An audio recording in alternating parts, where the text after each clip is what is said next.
Be strong, be you, be a ninja babe. Have you ever seen one of those girls who's just crushing life? I mean, she seems so focused and on top of her game. She excels at what she does. She's got an upbeat attitude and she doesn't waste time with self-doubt or negativity. I mean, this girl is strong and beautiful and she's always working hard and pushing past failure to success. She's a ninja babe, and that's you. You are that girl who has confidence oozing out of her skin. You crush it on the ninja course and you follow after your dreams full throttle. You focus on being you and don't compare your journey to somebody else's. Maybe you're listening to this and thinking, gosh, I wish I was that girl. Well, be her. We are all capable of being the best version of ourselves that we can be. And that's what Ninjababes is all about. Not because we are perfect or like to pretend that we are. As the Ninja Babe community, we support and encourage one another to excel at what we do. We are here for each other like sisters, and we aren't afraid to be transparent about our failures.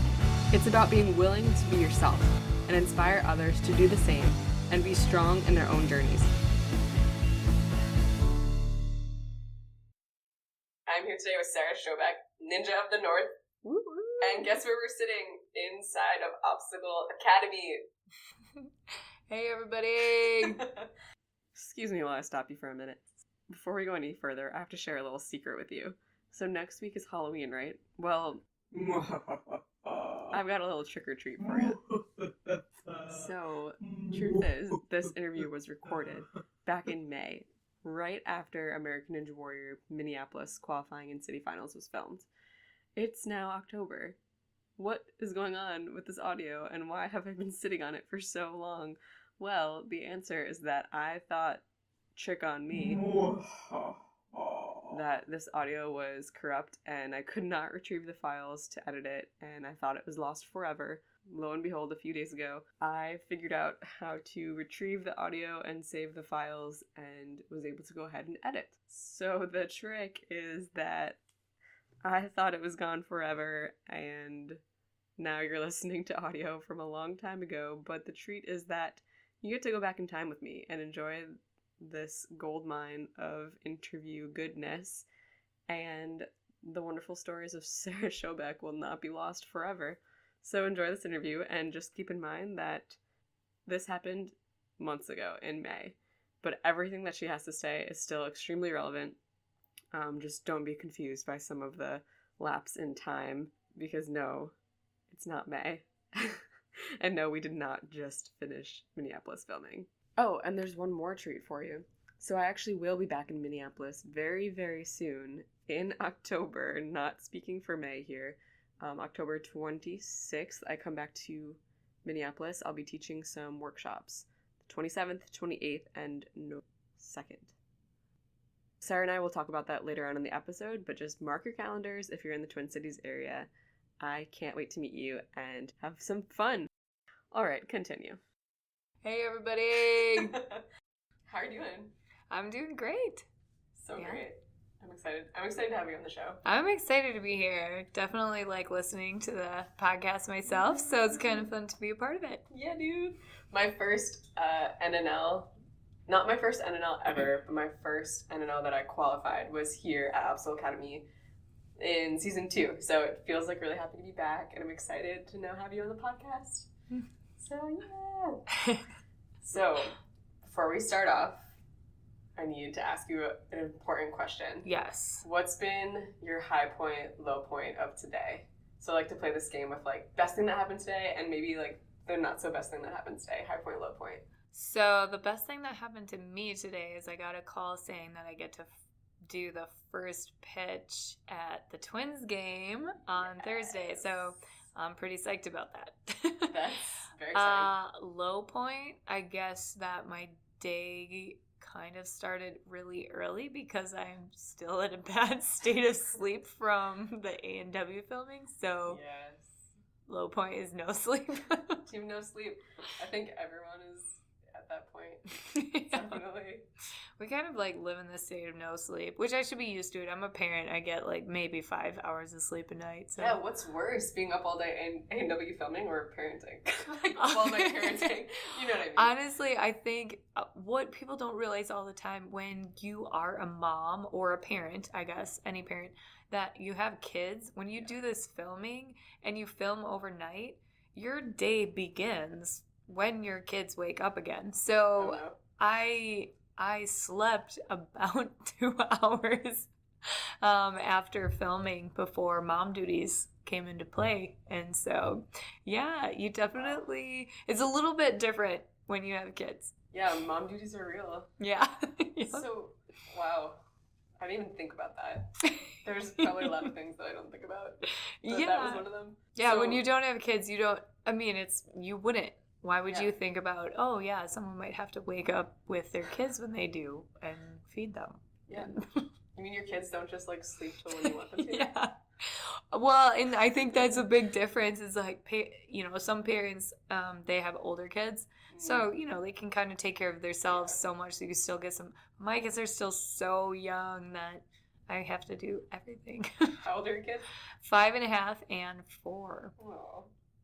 Yes. And you have some fun ninja stuff at your house, right? Do your kids play on that? Yes, I own a gym, but that is not the only place I train and my kids train. I've sort of turned my home into a second ninja gym, and my kids and I, we do a lot of our training just in their bedroom, honestly. Yeah. So your nightly routine, is it like, okay, brush your teeth, go to the bathroom, climb this wall, get in bed? Yes.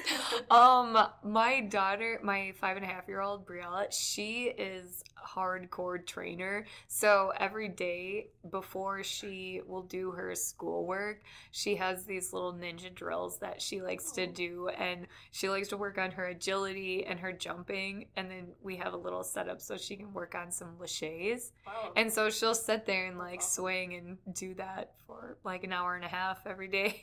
That's amazing. I know, she actually probably works out more than I do, if I'm honest.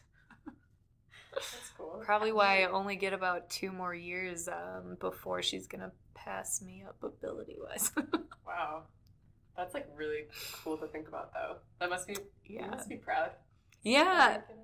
Honestly, I got into doing ninja training because of my girls. They are extremely active, and they started my oldest daughter, I swear she came out of the womb climbing because she has been a climber ever since she was little. And so I knew I needed to kind of embrace this. I could either help her along the way and learn how to do it myself, or I could, I don't know, just sit back like maybe other people do. And I thought it would be more fun for her and more fun for me if I found something that I could do with her. And so that's how I got into ninja training. And now it's just kind of turned into mom training her, and she's becoming this little beast. And That's so exciting. I love that. Yeah. And I love that, like, sometimes, I don't know, thinking about my own mom, like, our bonding was always, like, going shopping together or, just, like, talking or doing some sort of activity, like quiet time. Oh, yeah. So it's cool to think that that's your bonding with your daughter. It's like Yeah. something so active. That's so fun. Yeah, it's pretty funny 'cause actually when we go to the park with other kids, and Briella, she's 5.5 and she'll do stuff that 8-year-olds can't do at the park, and I'll have different parents stare at me because I will be doing it with her, and I'm also encouraging her, like, no, why don't you try this? Like, oh, do that, you can do that, I know you can do it. And parents sort of stare at me like, wait a minute, what's happening here?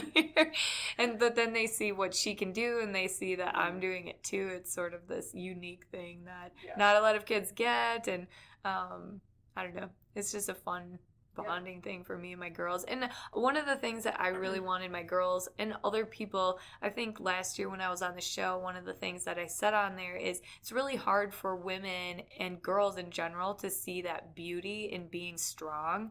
And we are definitely at a different time than when I was young, where when we were younger, strength wasn't really emphasized ever for young girls or women, and we're kind of reaching a point where people are really putting more emphasis on females can be strong athletes. We are and there's no shame in doing that. And so I really want my girls to grow up in this time, like, if you want to be strong, do what you can to be strong. Like, there's so much beauty in that, and it's not bad for you to be strong. So if that's something that you want to do, I'm going to help you and foster that into you becoming the woman that you want to become one way.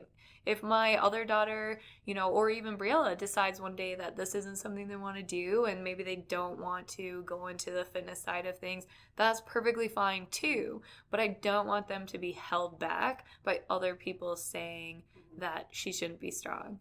And we still are, I struggle with that with my girls too, because we actually were at a park here not too far from the gym, and Briella was doing really good on the obstacles. It's an obstacle park. And then there was this one part where you could run, and they would do a timer, and you could do 2 people against each other. And there was a little boy that was going against Briella, and Briella just kept beating him over and over. And he actually chased after her at one point after she beat him, and he grabbed her hair and pulled her to the ground.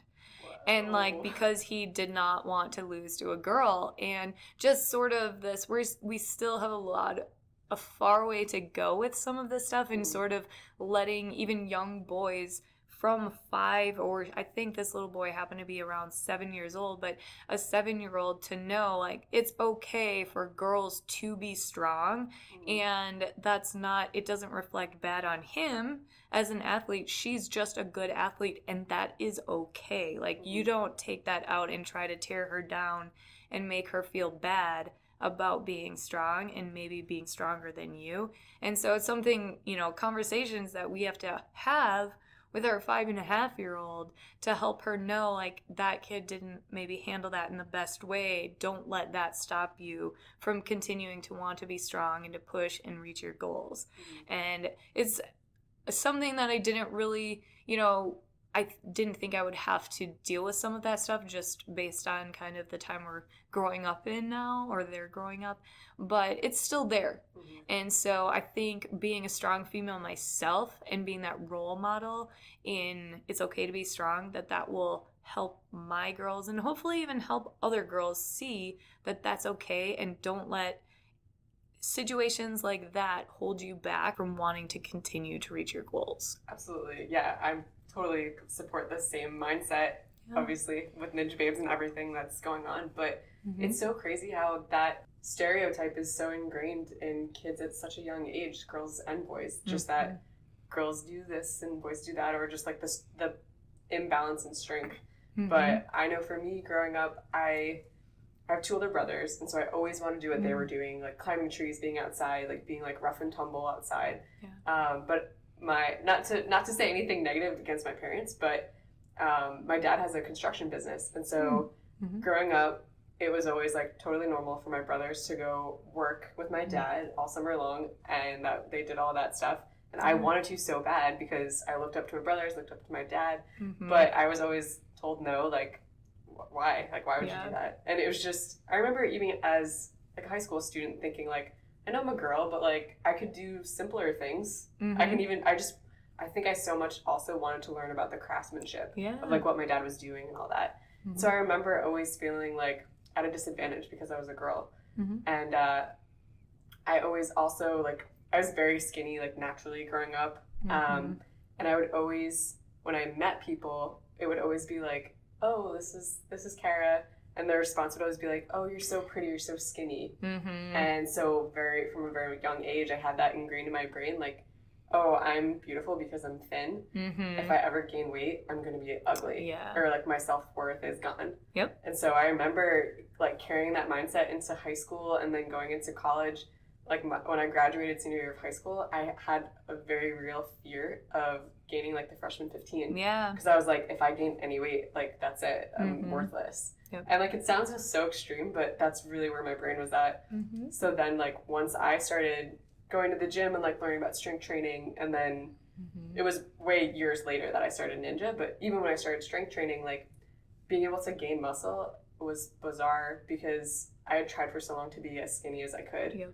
And so then once I did start gaining muscle and like the numbers on the scale started going up, it was such a weird mind trip because I was like, I'm heavier, but I still am like fit, and it was just weird. And so just all of that stigma, I really just want to clear the air. Like, I don't want girls to have to feel like you have to be a certain way to be respected or valued. Like, I want everyone to know that you can be who you are, whether you are an athlete or not an athlete or whatever it is that you do it to the best of your ability and feel honored and have that worth in who you are. So yeah, that's obviously it's the message of Ninjababes, but it's also just like how I feel. And I love that you're a strong mom who's teaching that to her daughters. It's I think a lot of people have different stories, probably similar to yours, you know, in some capacity. And a lot of the women that come to my class, I have a lot of moms that come in too, and they deal with, you know, once you have kids, that also changes your body in a whole different way too. And you really struggle with that body image and how the world is defining you, and like being really skinny still, and like this is how you should look and this is how you should be. And so it's really fun in my classes. A lot of what we do is, you know, we're trying to build strong athletes, but we're also trying to build up their strength mentally. And so taking these stereotypes that people maybe have for women and how they're supposed to look and how we're supposed to feel and all these things, and kind of throwing them aside and say, this is who you are, love who you are, let's work hard, and everyone's at their own place in the obstacles. I actually the other day sat down with all the women because I noticed, like, we're doing this and we're in competition. Of course, everybody wants to do well, and you know, you want to get to the next point or wherever you want in whether it's American Ninja Warrior or an NNL or UNAA competition. Everybody wants to do well and you want to place high. But one of the things that I told my women, I noticed some of them were getting really competitive with each other in class and feeling down on themselves if one of the athletes was getting something really quickly and another was struggling with it, or different things back and forth. And I don't do CrossFit, but one of the things that I do is I obsessively watch the CrossFit games because they're just like incredible athletes to me, the dedication that they put in their training. And one of the females who won it that won the CrossFit games in 2016, I think one of her sayings or mottos is be the best you. And so when I watched that, I really took that to heart, and I told the women in my class, I don't want you to compete against anyone else in here. I want you to set your own goals and for you to see what you're doing, because we don't know, like, I have a lot of women in my class that you know, some have had cancer, some have lost babies at a very young age, some are dealing with alopecia, some have had drastic postpartum depression, some just even confidence issues. You know, we all have different things we're struggling with. All of us do. And so we're all going through and doing these obstacles and going through life at a completely different perspective. And so when we're looking at even the course, you don't want to look at the other person doing that obstacle because you don't know what battles they're dealing with. You want to go through it like you, pushing yourself to your limit. And the other thing I say too is, like, then you're not focusing on that person and what they may think or what anyone else might think of you. You're setting your own goals. You're seeing your own strengths and your own gains. And then you are actually pushing yourself to be the best. Because if you are pushing yourself to be the best you, then you will always push the hardest that you can. But if you're just pushing yourself to beat the person who might be right behind you or right ahead of you, then you're going to stop yourself right there. And so I tell all the women, don't focus on that. Don't focus on what anyone else says about your strength, what anyone says about how you're looking, because we have had even young girls in our team program that they do not fit what the world would think is even strong. They would probably look and say, like, no way can that girl do any of these obstacles. And the last 2 competitions that we've had here, she's won. And it's sort of like, I just want to highlight her so much because it shows that the world has these very interesting views of even strength and what strength should look like. And so this girl is here just demolishing these courses in speed, and she doesn't look what the world would define as maybe strength. And so that's the biggest thing that I've been trying to emphasize even with my class is like, don't focus on numbers, don't focus on how you look, focus on what you're doing and you, like what you're doing and what you're accomplishing. And that's what's going to help all of us, like even mental strength. If we're focusing on ourselves and what we can do and what we can conquer and not worrying about what someone else is conquering or isn't, then you're going to do so much better. Absolutely. Yeah, that's so beautifully said. And I love that you have the women's group. It's Thursday nights, right? Here at Obstacle Academy. Yeah. Yeah, that's amazing. I got to meet some of the OA ladies while I was here in Minneapolis this week. And it's just really fun to see like how excited they are and like the camaraderie and like the group that meets. I love that. I love when women can come together and find ways to really encourage each other and not be picking each other apart or like having that cattiness, but really being a sisterhood and like got each other's backs and like really going after it. Yep, absolutely. So yeah, it's a unique thing that we've really been able to build here with that community. And that's one of the biggest things that I wanted with opening this gym is it's not just about training, it's about creating that community of support so that you can push yourselves to your physical limits. I would love to see more women's groups like that pop up throughout the country. And one thing I personally love to be able to do with Ninjababes is like instill that drive and that passion to want to facilitate those types of groups. Because I love that you're doing that, and even just like being able to sit down and talk to the ladies and engage in the mental strength. Like to me, that's what it's all about. I know like ninjas really pulled me out of my comfort zone in a lot of ways and forced me to like before Ninja, I felt like I was a confident person, but then I started Ninja and felt like my confidence was like nowhere near where I wanted it to be. And I was like, why is this so different? But it's really pulled me out of my comfort zone. And I think I had like reached my confidence capacity at where my little zone of comfort was. And then Ninja just broadened that so much greater. And now I'm like growing and learning so much more even about myself. But I love that like this sport has that ability to really test your mental strength and help you think in new ways. And like I love the strategy aspect of it. That's something that I never really tried. I'm not the type of person to like really think I don't like naturally think about like the fine details of things. I'm more of like a big picture person. So to come into Ninja and really be able to pick apart obstacles and plan things out, I feel like it's done so much for my self-confidence. I just like really realized that I'm so much more capable of certain things than I thought I was. So it's cool. And with Ninjababes, you know, we say, be strong, be you, be a Ninjababe. And to me, that's very much about being strong, like in your physical body, but also in the mental strength and learning how to be strong in your own head and strong in just the spirit about you and just being yourself, being proud of who you are, and being a Ninjababe, just having that sisterhood and something to identify with and the camaraderie of like sticking together. So I think that's awesome. Well, I think that's like part of obstacle training too, that really it's a hard thing for adults to kind of get themselves into and be okay with at first, because we don't like to fail as kids or adults. Like no one likes to fail. No one's like, oh, I really want to fail these things. No one thinks that. But when you do obstacle training, you have to become okay with failure, because if you're training and you never fail, you're never pushing yourself to your limits, and you need to know your limits to know where you need to go next.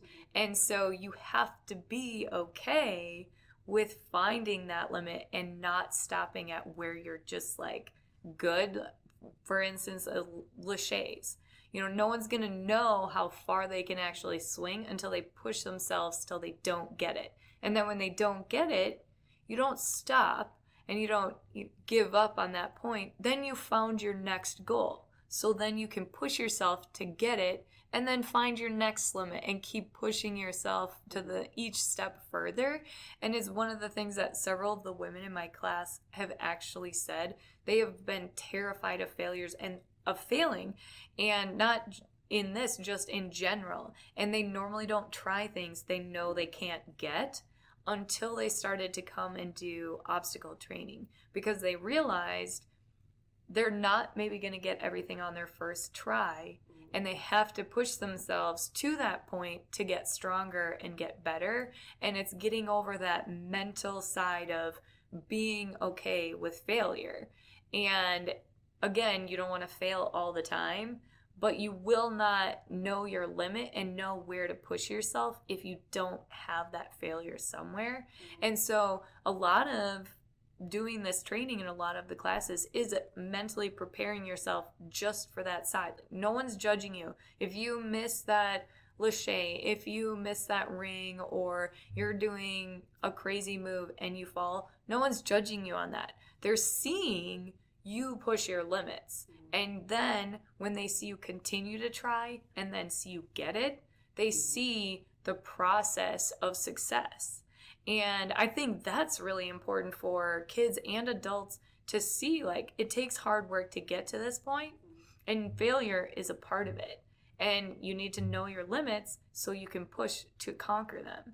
And that's honestly, for me, one of the reasons why a lot of Fridays I do post fail videos versus I do sometimes do like flex videos or something, but I like to post a lot of fail videos. One, to show myself where I've come and how far I've come, and also to show other people out there who are training. This doesn't just happen. We don't just walk into the gym and do all these crazy things. It's a process, and I had to be okay failing this 15 times before finally getting it, and then now I can get it. And I think it's really important for people to understand and feel like that's okay to have that failure point. If you have it, that's actually good. That means you now have a goal. And so that goal is to conquer that thing and keep pushing yourself. So that's no longer your failure. This next step up might be your fail point. And that's really cool. Like when I first started, my fail point was like really like small. I couldn't do double steps or anything. Yeah. And now like those are nothing to me. Yeah. But I had to fail them 100 times before it became like just like a second nature to me. Yeah, now you're out here crushing it. I've seen your videos on like all the cliffhanger ledges, all the crazy stuff you guys do. Yeah, like I used to barely be able to even hold on to like a 1.5 inch cliffhanger thing, and now I can do 3 pull-ups on a 1/4 inch board. So it's like I had to fail a bazillion times to get to that point, but I also, with failing, I didn't let it take over. Like, you fail, but that's okay, and then you use it to push you to the next step versus like, you know, using that failure and letting it internalize and sort of eat away at you. No, it's just a point where you saw where you can push now for the next time. Like, oh, okay, well, now I know that's where I fell, then I'm gonna keep doing that till I will never fail that again in my life, and then you have your next point. And one of the models for Aerie that I follow, you know Aerie, the girl.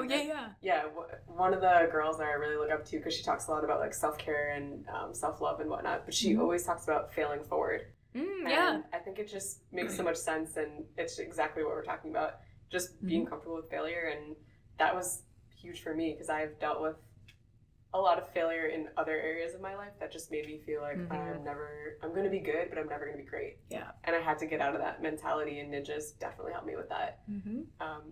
But yeah, I never used the word progressions until I started Ninja. Yeah. And now progressions is like my favorite thing to think about, because it's like steps to getting to your goals, but even those steps are so vital and so important, and you can't look at them as failure. It's just, it's getting you to that point.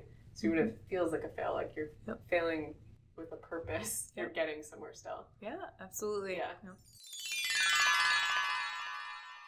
So Sarah, I'm so excited because I'm coming back to Minnesota really soon. Whoop, whoop. Yes, I'm teaching some Ninjababes workshops, and it's some of my first ever, and I'm really excited. They're going to be Ninjababes mind and body workshops.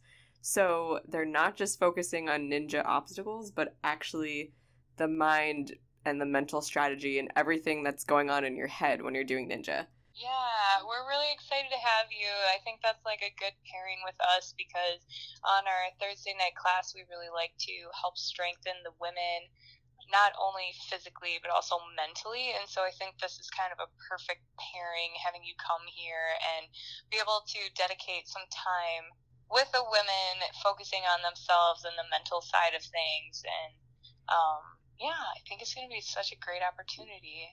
Yes. I also have some team building exercises that I'm going to be doing with the youth girls, and there's actually 2 workshop dates for the youth. October 28th is the first one, and then the second one is November 2nd, right before your Obstacle Academy NNL. And I'm excited for having part 1 and part 2, because the first part is really going to focus a lot on team building and being able to visualize not just for yourself, but for other girls on your team, and really diving deep into supporting one another and having that positive thought process, not only for yourself, but for your friends. And then the second part of the workshop on November 2nd will be focusing on being competition ready and really getting your mind and your nerves in the right place so that you're ready to tackle the course. That's great. We're excited. It'll be perfect timing right before that NNL, and so everybody will be ready to go for competition day. Yeah. So adults and kids can sign up for the workshops on the Obstacle Academy website, right? Yeah, yep, absolutely. Website, and I think there is also an event on our Facebook page as well. Yes. Awesome. We had some great listener questions this time around, so I want to highlight one of those. Okay. So Scott from Backyard Ninja Kids was wondering about how you balance everything in your life between training, traveling for shows and competitions, your kids, your husband, your employees, running a gym. Do you have tips for balancing it all? One of the biggest things I would say is the community that you surround yourself with. I wouldn't be able to do this without the people in my life. I have an amazing husband who definitely steps up and helps a lot with our girls. When I need to. I don't travel a ton, but I have had to travel some for some of the TV shows, and then I did, NNL finals. Those were obviously not in Minnesota, so I had to travel for that. So there are some things that I do have to travel for, and fortunately for me, I have a really supportive family that kind of steps in when I'm not able to watch my girls. I definitely would love to have them there, but as a parent, it's a bit much to make them travel all over. It's not that fun for them to sit around for competitions. And so I have a family that helps out a lot with the girls. And then I have Hunter and Mason here at the gym that they just do an unbelievable job kind of taking care of things. I know it's at a point where I don't worry about the gym if I'm not here, which I know that's not, everybody can't have that, but they just do such a great job here that when I have to leave or when I'm even at home or traveling, I don't worry about the gym. I know it's in good hands. I know everything's going to be taken care of, and I know they're going to do what they do, and which is amazing. And I think that's probably the biggest thing for me is the people in your life that help you out in all of those areas. The gym is a ton of work. I actually equate it to having a third child, to be honest, because it is about that much. I have very little sleep I get, and a lot of it is because I have to do work late at night. One of the things that I have made a decision on is my family will come first. They're first for me, so if something comes up and I need to be there for them, it trumps anything that goes on for the gym, for my competing, any of my training or anything. I've had times where I've had to take a week off of training because my girls are sick or something happens, and that's just what it is for me. They trump everything. Then when it comes to actually on a regular basis balancing, I just schedule things out. I make sure that I spend a certain amount of time with my girls each day. And when I have to work at the gym for classes and different things, I always make sure to do special things for them in the morning. I make my girls pancakes every single morning. It's just, it's what I do. Do you make fun shapes? I do, yeah. And like, it's just, I've been doing that for probably the last almost year. And it's just every morning I make them pancakes, and it's the thing that I do. And they've come to expect it. You know, they know mom's going to make them pancakes. And occasionally, you know, there's some days where we do something else, or if I'm not there, I'm obviously not making pancakes for them. Yeah. But it's like little special things like that that I try to do to make my daughters know they're a priority to me.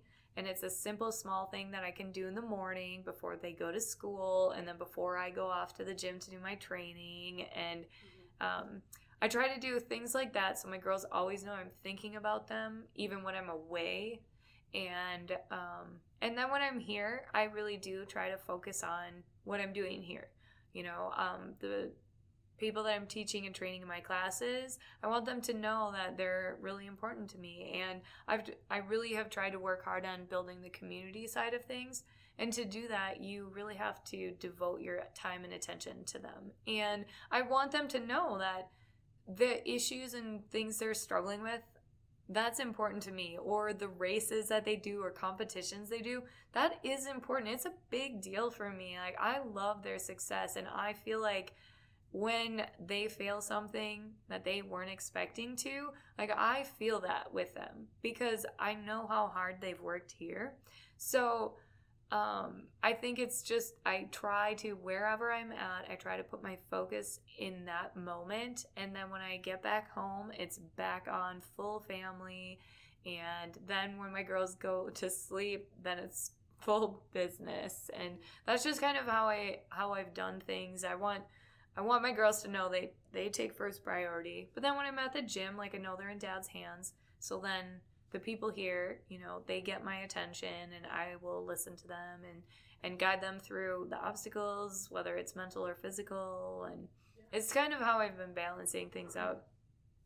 I definitely wouldn't be able to do the things that I do if I didn't have the people in my life that I do. And Hunter and Mason, they've created their own little community here with like our team program, and that's something that has made the gym what it is. Mm-hmm. And that's not something I've done. You know, I've provided jobs, but that's, you know, they've done the work.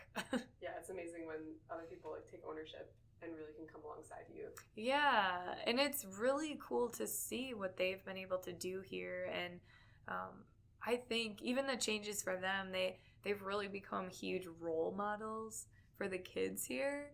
And so it's cool to see the change in how they walk through the gym. Like, their celebrity status, even if they aren't on the show or not, like, those kids look up to them so much. Even, honestly, even my own girls, it's a little bit ridiculous because my girls think it's so much cooler, like Hunter and Mason, than they do me. Like, I do all this ninja stuff, and I've been on the show, and I did Ninja versus Ninja, but they don't really care. They care so much more about, like, what they're doing. And, like, yeah, they love Hunter and Mason. And it's really fun for me, too, to see that relationship even develop, too. Like, the girl, they're, like, part of the family. They're, like, it's a different extension of the family, but, like, they're a part of the family. And my girls, I'm not even sure if they really understand they're not actually part of the family, because they just see them so much and they're such a big part of their life that I don't know if they really get the fact that they're not like uncles or something. No, they totally are. They're totally uncles. Yeah. Sarah, do you feel that? Do you feel a breeze? Oh my gosh. Oh, I'm always feeling the breeze. Do you feel the breeze? Yeah, it's just, I mean, it's always there. Can you tell me about your breeze? So the Northern Breeze, there's a lot of confusion around this dance. Let's just start with that. It is a dance. Let's start with that. It is a We're dance. talking about a dance. Yes. Yeah. So the Northern Breeze is a unique dance that I started actually in college. Oh. And I'm 33, so that was a long time ago. This goes way back. It's like 12 years old. So this is like a small child that you're dancing with. Right? Exactly. Basically. Yes. Okay.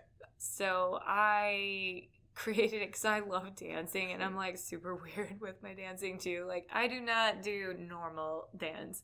That's like lame to me. Like you gotta be free and look like you're having a seizure on the dance floor. No. Like the more awkward, the better. Yeah. And so I came up with this dance in college, and my roommates were like, "You are such a weirdo," in a good way, though. I think. Absolutely. But the confusion is around. There's this other dance that got started maybe 3 years ago or 5 years ago. I don't know, but it was well after the Northern Breeze came around. And it's called the floss, and that is not my dance, or I don't even know if it's actually called the floss. I've just heard it referred as the floss, but that is not my dance. And the dance that I've done on the show and everything, it is a very different, weird, unique. It's way more awkward looking than the floss. That's true. Yes, and I came up with the Northern Breeze in the middle of doing an obstacle course race because I did the Northern Breeze after every single obstacle. And awesomely enough, somebody recognized me from me doing the dance on an obstacle.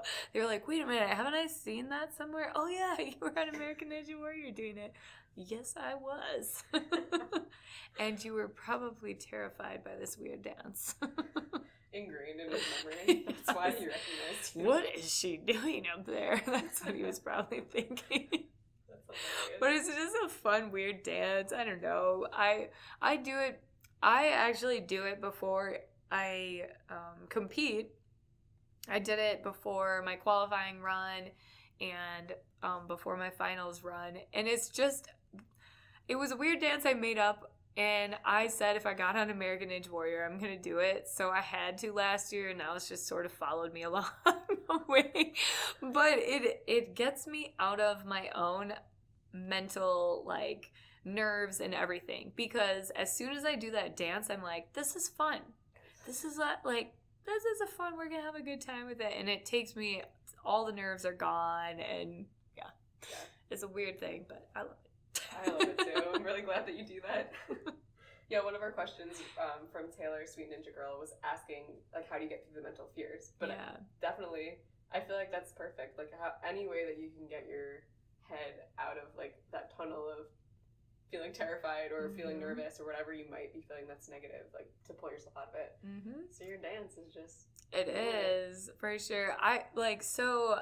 To get yourself out of the mental challenges of these things, like competition is probably the biggest thing for everyone. You know, the mental side can take over, and it's more before, you know, than anything. And so my advice for anyone is, one, if you do know what the course is, walk yourself through the course. You know, mentally visualize your hands hitting each obstacle a certain way, the way that you want to do it. You're going to hear advice from everybody, and everybody's going to have a different way that they're going to do it. You look at the obstacle, trust your training, and think how you feel you would do the best at. Like for me, I can see a certain obstacle, and I actually had advice when I was on one obstacle. Someone told me, do switch grip on this, like it's way better, you don't have to worry about your hands slipping off. And I was like, I just don't feel comfortable on switch grip, so I'm gonna do it just regular. And it was perfect. Like it worked for me. Switch grip worked for them, but regular worked for me. And what I did is I mentally prepared myself to just do it the way I knew best, and then that's where I saw the success. And I think if you plan out the course ahead of time, you walk yourself mentally through, and you visualize yourself completing each obstacle. And then when you get to the point of like before, when the nerves are starting to take over, everybody has their own thing. Like some people listen to music, some people, you know, whatever different thing you do. For me, I just find something that's fun. Like I do my dance because I completely don't think about obstacles at all while I'm doing it. It's just a weird, unique thing to just completely separate me from obstacles, because music, it's good and it's, get you pumped up and different things like that, but it actually doesn't take your mind off of the obstacles. Usually you're listening to it and then you're still visualizing yourself on the course, and you're letting the nerves like, ooh, what if I fall here? What if I fall there? And you're still playing. But if you do something fun, or like you do something weird on your own, like maybe it's you do flips or you do a certain jump or something like that, then it kind of takes you out of it. It's a weird, but you kind of throw your nerves back and forth. And like for me, my breeze dance, it's like I move my arms back and forth, but that's what it feels like. It feels like every time I put my arms on one side, it's just like throw those nerves and throw the nerves to the side, and that's just what they do.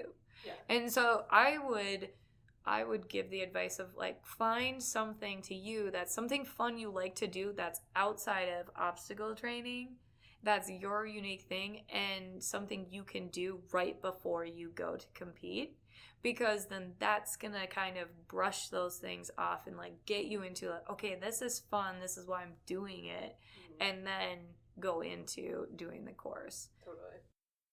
So we're coming to the end of our time. Do you have any other advice for women or girls, or anything that you want to get off your chest there? I guess I would say just whatever you're doing, have fun with it and don't lose the fun side, because as soon as you get too serious and you stop having fun with it, then you're gonna let like the mental side take over. Yeah. Definitely. So keep having fun. Don't worry about what anyone else says. Definitely take advice on obstacles and things like that, but don't let someone else's opinion of you and what you can do stop you from doing it. Yeah, I like that. That was good. Okay, so I want to throw out some rapid fire questions, but I haven't even prepared these, so it's going to be rapid question, rapid answer as much as possible. Okay, so these are terrible for me, actually. This is hard for me too, because I haven't thought of any of these until this moment. Okay. All right, ready? Maybe. Favorite candy? Sour Patch. Favorite place to go in Minnesota? North Shore. Favorite Minnesota team? Vikings. Would you rather mixed grip or forward grip on anything? If you had to only do one forever. Forward. Chalk or no chalk? No chalk. Favorite color? Blue. Favorite animal? Giraffe, I think. Oh. I know. Favorite daughter? I'm just kidding. Oh my God, sorry. None? No, I'm just kidding. Don't answer that. I actually don't know if a giraffe is my favorite. They're just super cool. You can't go back I know. on your answers. It is pretty cool. Okay, fine.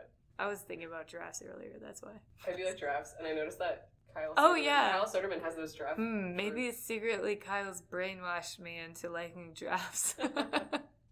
Too many Insta posts about those. If you can design your own fresh foams, like what colors would you want in it? What's your favorite fresh foam? Hot pink, for sure.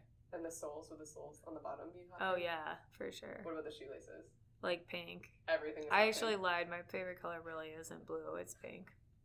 But it's rapid fire. I said blue. I think because your shirt is blue. Wow, pressure, peer pressure. You're also wearing blue. I know. It's not my favorite color. I lied. Favorite thing to eat at the Minnesota State Fair? Oh my gosh, there's a deep fried cheesecake. Have you ever thrown up from eating something at the Minnesota State Fair? No, because I know what I like there, so I only eat what I like.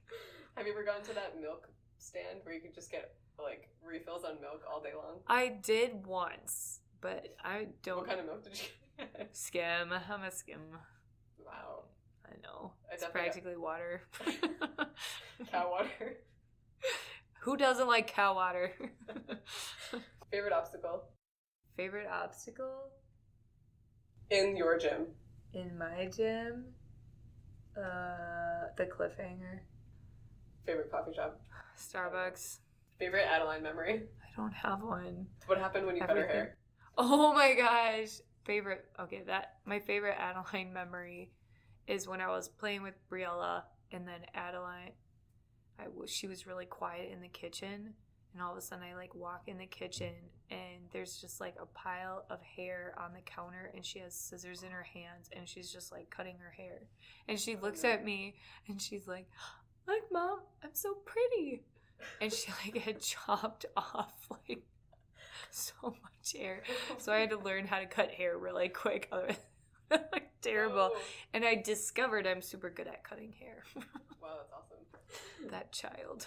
Oh, actually, my actual favorite memory for Adeline is when whenever I take a shower, because Briella has kindergarten all day and Adeline only has school half a day. And sometimes I'm at the gym and then I got to take a shower, when she's at home. So she always like sneaks things when I am showering. Oh.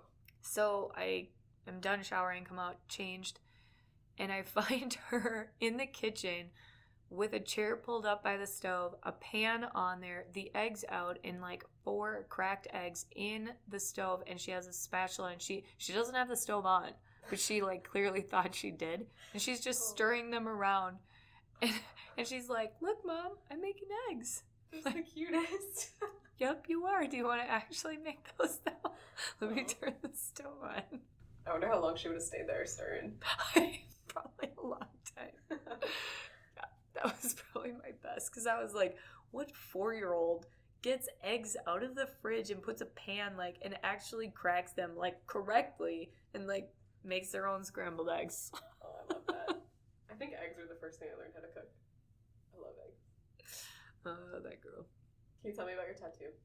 Oh, my tattoo. So I had somebody create the Ninja of the North symbol, and it's a representation of ninja, and then it is part symbol of mother, because I think I'm a mother with my 2 girls, but I actually think I'm a mother to lots of ninjas.